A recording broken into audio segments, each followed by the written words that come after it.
Okay, तो Hyundai की car मैंने इसलिए नहीं ली क्योंकि वो मेरे बजट से थोड़ा सा बाहर जा रहा था, उसका बेस वेरिएंट, और उसको टॉप मॉडल बनाने में फिर मुझे और पैसे लगाने लगते, मतलब और मुझे पैसे लगाने पड़ते।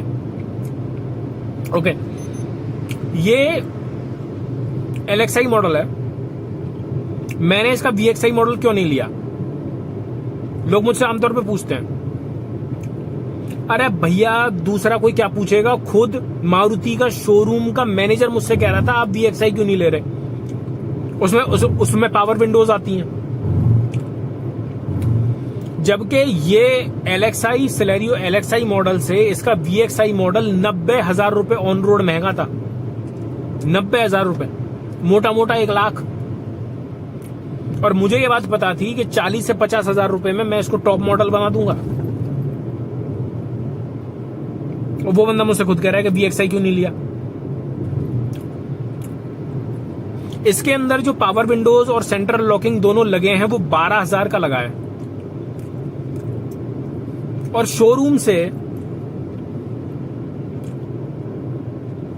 1 लाख रुपए देकर सिर्फ पावर विंडोज। ये गणित तो तुम ही समझाओ भाई, फिर मेरे तो पल्ले नहीं पड़ रही बात।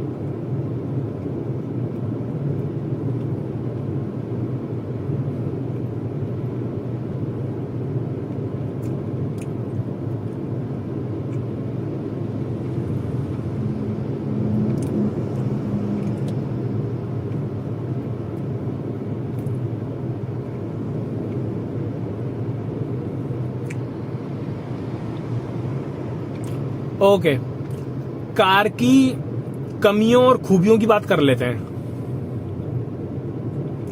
मुझे इसमें क्या कमी लगी, मुझे इसमें क्या खूबी लगी। पहले खूबियों की बात कर लेते हैं, प्रोज एंड कॉन्स की। पहले प्रोज की बात कर लेते हैं, बात से बात निकली है तो।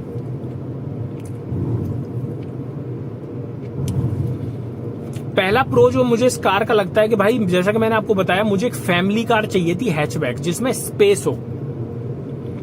इसमें इस गाड़ी में वाकई में ही हैचबैक, और जिस प्राइस सेगमेंट पे ये आती है, इस कार में वाकई में ही स्पेस है। मुझे नहीं पता आप लोगों को कितना पता है, मगर ये कार जो है वो नई वैगनार जो आ रखी है, ये उसके मुकाबले चौड़ी है, उसके मुकाबले।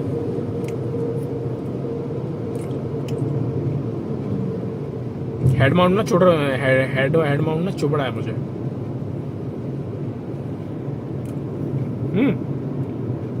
उसके मुकाबले चौड़ी है, स्पेशियस है। पीछे अगर 2 आदमी 1 औरत बैठे तो बैठ सकते हैं कंफर्टेबली। पीछे अगर 3 औरतें बैठे तो वो कंफर्टेबली फैल के बैठ सकती हैं। ठीक है, लेग रूम बहुत है पीछे, देखा जाए तो बहुत बढ़िया है लेग रूम।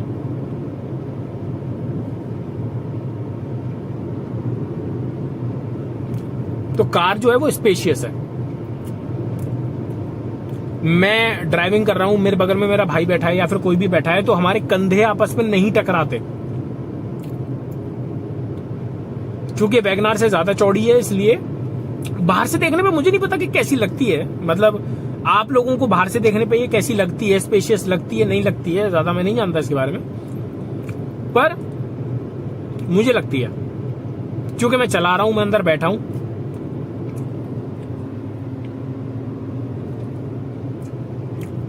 स्पेशियस है कार, ठीक है।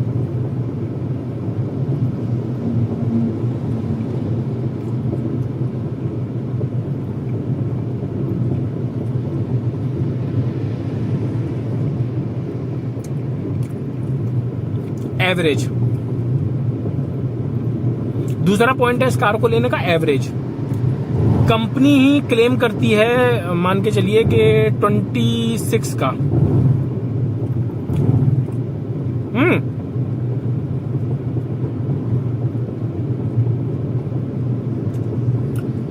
पुलिस वाले खड़े हुए थे मेरे पे मेरे सर पे कैमरा, मेरे सर पे फोन लगा हुआ, देख के पता नहीं क्या सोच रहे होंगे।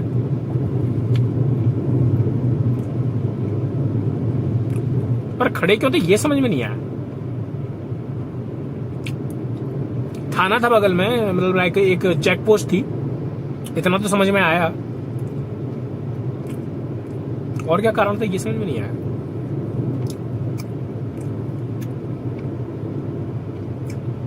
एवरेज कंपनी जो है वो क्लेम करती है 26 का, लगातार ये मुझे कंटिन्यू दिखा रही है, मतलब बिकॉज मैं लाइट फुट चला रहा हूं, लगातार ये मुझे 30 प्लस ही दिखा रही है। 80 को मैं टच करते ही मैं वापस नीचे आ जाता हूं।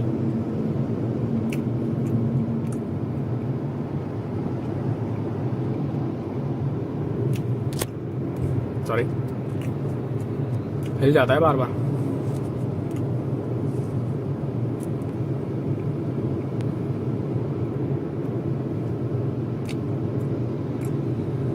इतना तो मुझे समझ में आया कि बहुत लंबे समय तक आप इसको पहन के नहीं रख सकते।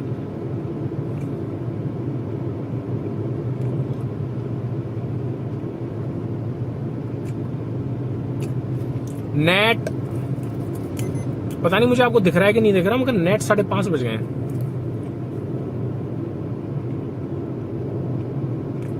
और हम अभी पलवल पहुंचे हैं नहीं, या होटल बाद में आता है, पलवल पहले पड़ जाता है, ये मैं थोड़ा सा कंफ्यूज हो रहा हूं इसको लेके।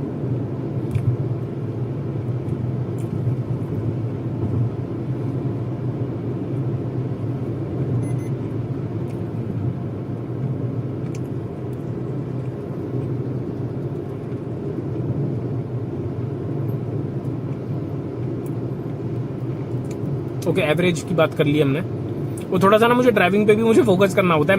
मैं भैया मैं कोई प्रोफेशनल नहीं हूं। मैं 10-12 मिनट की वीडियो नहीं बना रहा हूं सिर्फ गाड़ी के प्रोज एंड कॉन्स को लेके। ये मेरी अपनी खुद की गाड़ी है, तो जो भी बता रहा हूं सच्ची बता रहा हूं, इसमें तो और कुछ है नहीं। ओके, तीसरा प्रो मुझे कार की स्टेबिलिटी लगती है, कार की स्टेबिलिटी। ठीक है,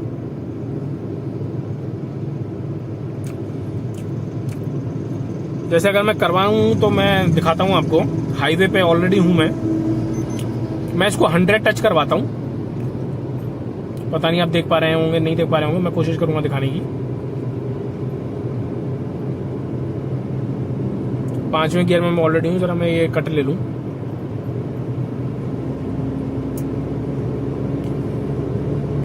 देखो 100 पे हूं मैं, और गाड़ी बिल्कुल स्टेबल है, स्टेबल है कार। कॉन्फिडेंट मतलब कॉन्फिडेंट रहता है इंसान इसको चलाते समय, और अपना जो कॉन्फिडेंस है वो लूज नहीं करता। चिपक के चलती है। टाटा टियागो जितनी चिपक के नहीं चलती होगी, आई एम श्योर, पर चिपक के चलती है।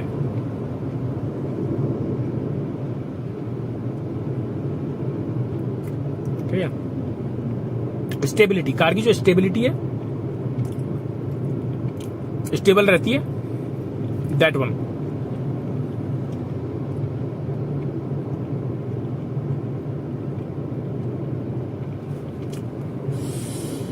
यार हेड माउंट ना चुभ रहा है मुझे।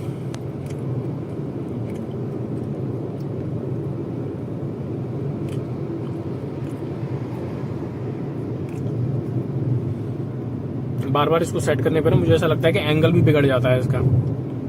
टेढ़ा तेढ़ा दिख रहा होगा आप लोगों को।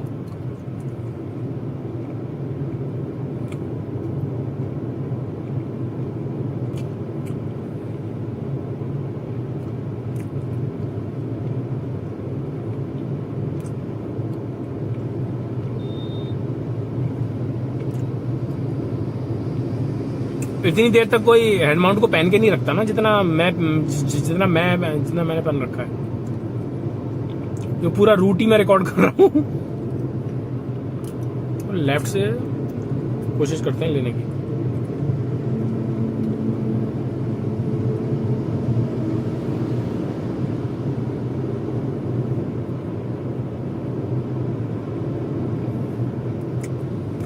ओवरटेक करने की, जो कि हमने कर लिया था।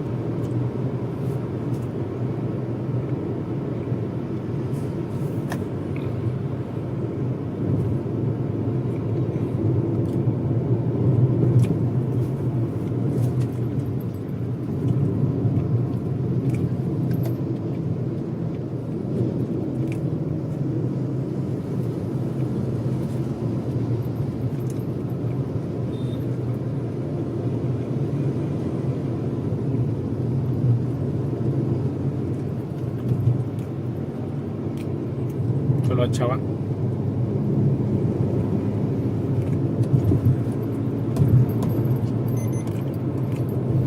जैसा कि आप लोग देख सकते हैं भाई लोगों, प्रॉपर दिन निकल आया है।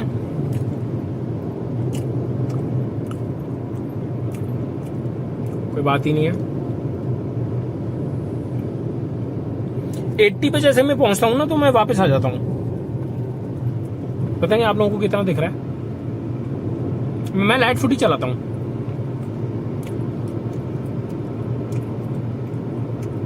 भाई लोगों, बात कुछ ये है कि ओके हाँ, प्रोज एंड कॉन्स को जरा हम पूरा कर लेते हैं, उसके बाद फिर मैं ये हेड माउंट को मैं उतार दूंगा क्योंकि ये चुभ रहा है मुझे बहुत। पहले पता नहीं था, इतने लंबे समय तक पहना नहीं है मैंने। प्रोज, स्टेबिलिटी हो गई, स्पेस हो गया, माइलेज हो गई, इंजन साइलेंट है। मैं इस समय फोन के ऑडियो से ही रिकॉर्ड कर रहा हूं, आप लोग भी सुन रहे होंगे। मुझे इंजन की बिल्कुल भी आवाज नहीं आ रही है। हाँ, बाहर की थोड़ी आवाज आ रही है मुझे, पर इंजन की मुझे बिल्कुल आवाज नहीं आ रही है, बिल्कुल भी आवाज नहीं आ रही है भाई। मैं बता ही नहीं सकता कि 3 सिलेंडर है या 4 सिलेंडर है। पावर डिलीवरी में पता चलता है कि 3 सिलेंडर है। अगले टॉपिक पे बात करेंगे उसको लेकर, बट इंजन साइलेंट है। ओवर स्टेटमेंट नहीं है ये, एग्जैजरेट नहीं कर रहा हूं, बड़ा चढ़ा के नहीं बता रहा हूं भाई। इंजन साइलेंट है, अंदर आपको आवाज नहीं आएगी।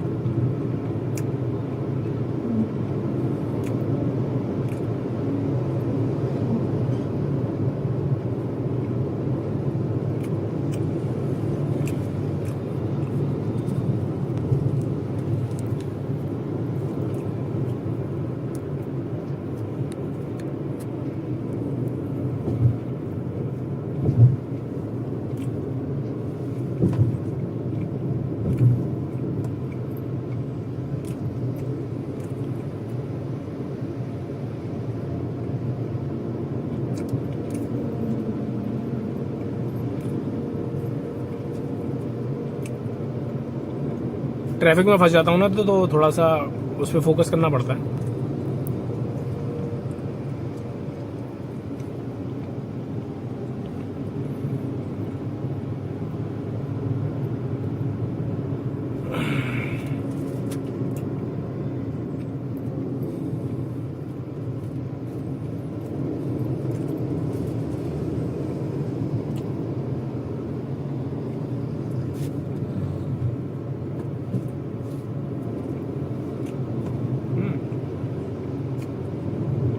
गियर चेक कर रहा था कौन से पे हूं।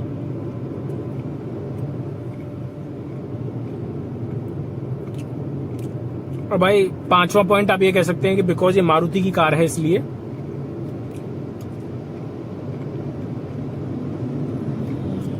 अंदर का जो एम्बियंस है कार का अच्छा है। मेरी तरह जैसे आप लोगों ने ये स्टीरियो वगैरह लगवा रखा है 12-15 हजार का, अंदर का एम्बियंस अच्छा है, साफ दिखाई देता है दूर दूर तक। हाँ, इसकी क्लैरिटी वैगनार जितनी नहीं है, क्योंकि वो भी चलाई है मैंने। इसकी क्लैरिटी वैगनार जितनी नहीं है, मगर उससे बस 20 से 19 मानो इसको बस।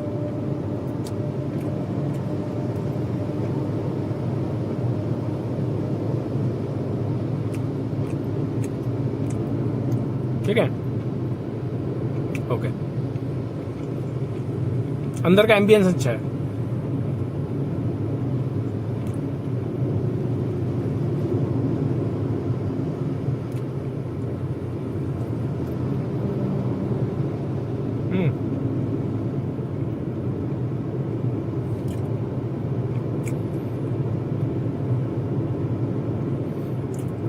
शायद सबसे बड़ा सवाल इन बातों को लेके जो आता है ना, वो ये है कि क्या मैं कार से सेटिस्फाइड हूं। तो भैया जवाब है हाँ। ओके, कार की पावर डिलीवरी कैसी है, जैसा मैंने बोला था कि आगे